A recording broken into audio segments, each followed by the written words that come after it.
Buenas, queridos estudiantes de la IED Camilo Torres, les habla el profe Félix Ortiz, hoy con el tercer video donde vamos a mirar las aplicaciones de la termodinámica. Básicamente vamos a desarrollar las actividades 2 y 3. En la actividad número 2 aparecen allí 10 preguntas de selección múltiple con única respuesta. Yo les voy a ayudar con algunas de ellas y a ustedes les corresponde el resto.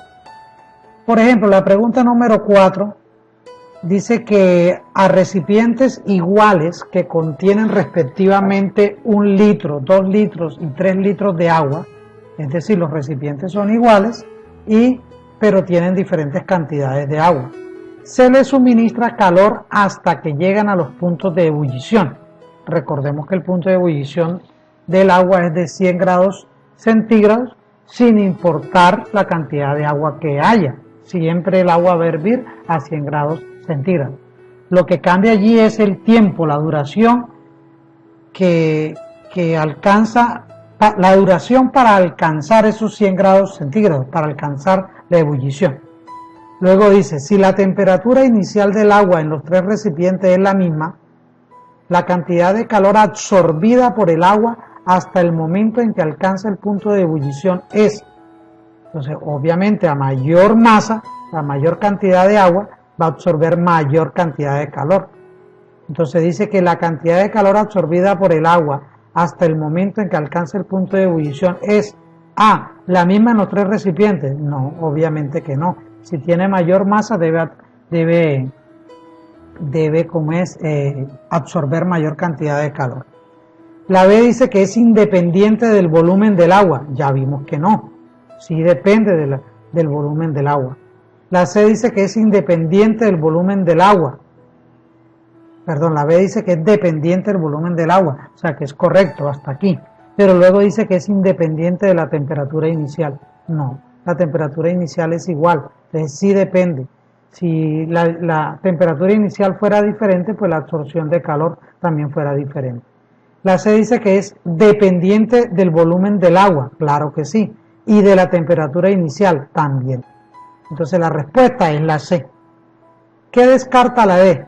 Dice que es directamente proporcional al volumen, hasta ahí vamos bien, pero dice del volumen del recipiente. No, del volumen del líquido, en este caso del agua. Entonces evidentemente la respuesta es la C. En la pregunta 7 nos dicen que en la gráfica se observa el comportamiento del volumen de 1 gramo de agua cuando se le aplica calor a presión atmosférica constante. Dice, de acuerdo con la información contenida en la gráfica, la temperatura para la cual la densidad del agua es máxima. Entonces nos vamos aquí a la gráfica y observamos que en el horizontal está la temperatura, 4, 8, 12, 16 grados Celsius de temperatura. Mientras que en el vertical está el volumen medido en centímetros cúbicos, comenzando aquí el volumen de 1,0002, 1,0004, en fin, el volumen de agua va variando pero muy poquito. Miren que nos están preguntando por la densidad. Entonces, si me preguntan por la densidad, yo tengo que buscar cuál es la fórmula que me relaciona la densidad con el volumen o con la temperatura.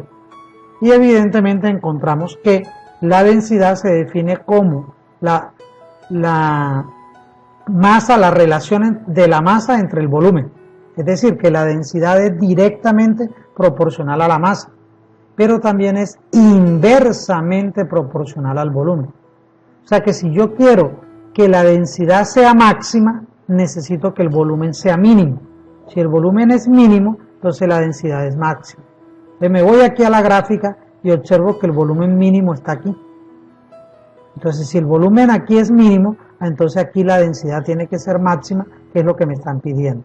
Y miro qué temperatura es donde el volumen es mínimo. Entonces vemos que es 4 grados Celsius, por lo tanto la respuesta es la D. Las preguntas 8 y 9 también es de acuerdo a esta gráfica que está aquí. En esta gráfica observamos la densidad en el vertical medida en gramos por centímetro cúbico. Y en el horizontal medimos la temperatura. Vemos que está la temperatura aquí en el medio, que es 5 grados Celsius. Hacia atrás sería 0, menos 5, menos 10, menos 15, hacia hacia la derecha 10, 15, 20, 25. Entonces aquí me preguntan por el volumen en centímetros cúbicos de 5 kilogramos. Ese 5 kilogramos pues es la masa, ¿no? Entonces ya yo sé que como primer dato tengo que la masa es 5 kilogramos. Me dicen que la temperatura de 5 grados Celsius, entonces me voy aquí, 5 grados Celsius, voy a encontrar que la densidad es 8. Entonces ya tengo que la masa es 5 kilogramos y que la densidad es 8. ¿Qué me piden encontrar? El volumen. Entonces yo parto de la fórmula. Recordemos que la densidad es la relación entre masa y volumen. Como me piden el volumen, entonces el volumen pasa a multiplicar y la densidad pasa a dividir. Quedaría así. O sea que si yo quiero encontrar el volumen, lo que tengo que dividir es la masa entre la densidad. Pero no pueden perder de vista que la masa está medida en kilogramos y la densidad, mire que está medida en gramos. Eso obliga a hacer una conversión de unidades. Para pasar de kilogramos a gramos, ya sabemos que multiplicamos por 1000 o simplemente corremos la coma 3 lugares a la derecha. O sea que ese 5 kilogramos se convierte en 5000 gramos. O sea que queda así. 5000 gramos entre 8 gramos por centímetro cúbico, que es la densidad. Observamos que los gramos se eliminan, se cancelan, se simplifican y solamente me van a quedar los centímetros cúbicos, que es lo que me están pidiendo. 5000 entre 8 da 625, por lo tanto la respuesta es la D. En la pregunta 9 me dicen que el volumen de estos 5 kilogramos, o sea los mismos de acá, cambian al variar su temperatura. Con base a la gráfica se puede concluir que el volumen es, y miramos las opciones. En las opciones dice mínimo, máximo, mínimo y mínimo. O sea, me están hablando de volumen máximo o mínimo. Entonces ya yo averigüé desde acá, o ya sabemos, que el volumen es máximo cuando la densidad es mínima. Entonces quiere decir que aquí y aquí donde la densidad es mínima, ahí el volumen es máximo.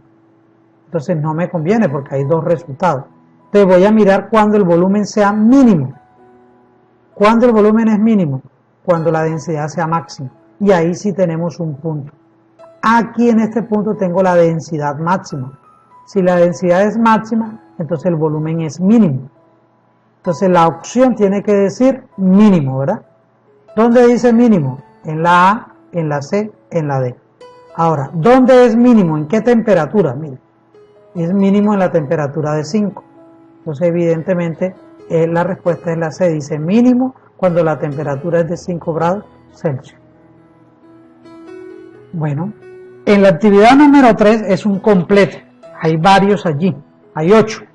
Yo le voy a ayudar con unos cuantos, el resto es de usted. Por ejemplo, en el primero me hablan de la ley de Boyle.